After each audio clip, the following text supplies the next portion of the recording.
In truth, every single person builds scenarios.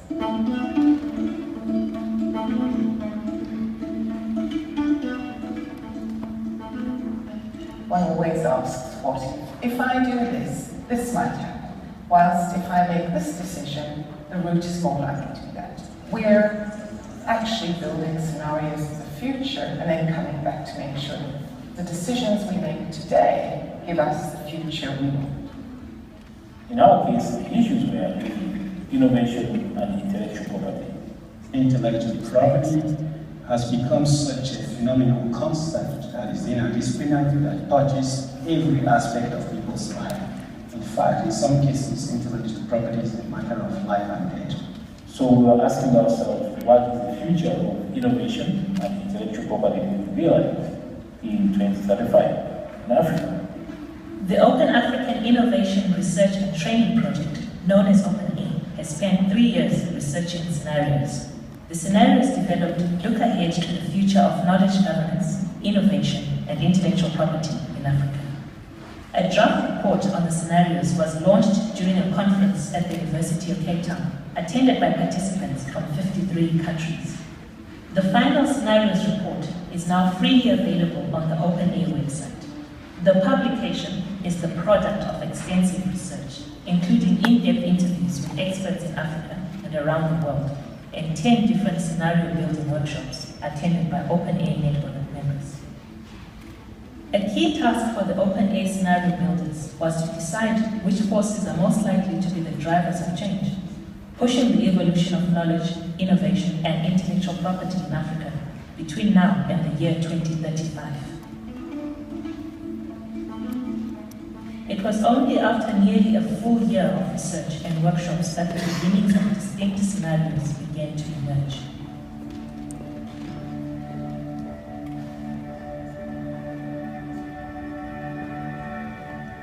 We had about 5 possible scenarios out of almost 20 or 30. So we continue to think, talk, consult different regions, up to the point where we decided on 3 possible scenarios. We devised 3 scenarios, which will be presented to you now. These are 3 overlapping scenarios. And all of these perspectives, none of these perspectives are right, none are wrong, none are certain to occur, none are impossible. And so your perspective matters. The map that we provided for you in the open air scenarios will hopefully influence you and your mindset in your future work. My name is Nagaris, and I'm working on the wireless engagement scenario. It is a world where appropriate technologies have taken place. Africans have made very good use of mobile technologies, and we call it wireless engagement. There are tons of opportunities for young people. It is, at the end of the day, male-dominated. There are some opportunities for women, but the culture still prevails. It is not a rosy world, because there's always this thing in the tail. There are those who are left behind. There are those who will not have access to the phone, to charge their phones. In the case of Egypt, for example, there are high rates of basic read and write literacy, and these will stay in the way of the inclusion that is offered in this scenario. The creation of knowledge and innovation will very much gravitate around formal structures, hierarchical structures. The mix between proprietary and even open licenses and open IP will still work with standards that cater to the global environment.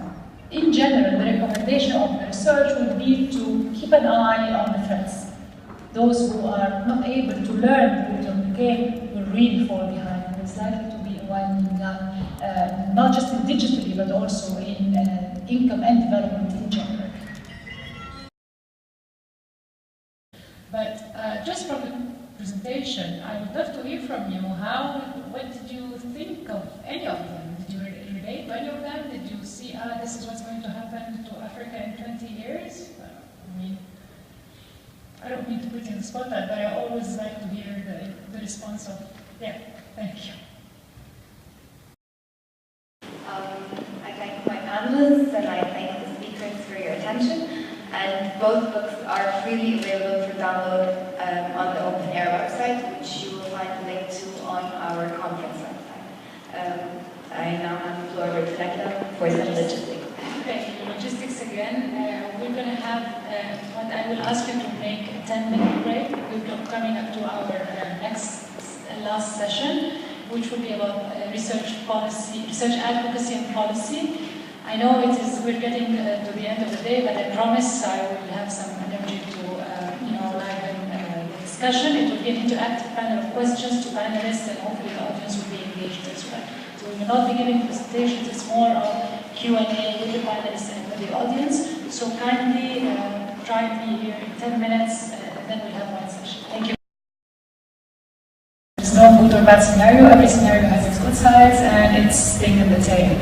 But just from the presentation, I would love to hear from you. What did you think of any of them? Did you relate to any of them? Did you see, this is what's going to happen to Africa in 20 years? I don't mean to put you on the spotlight, but I always like to hear the response of, yeah, thank you.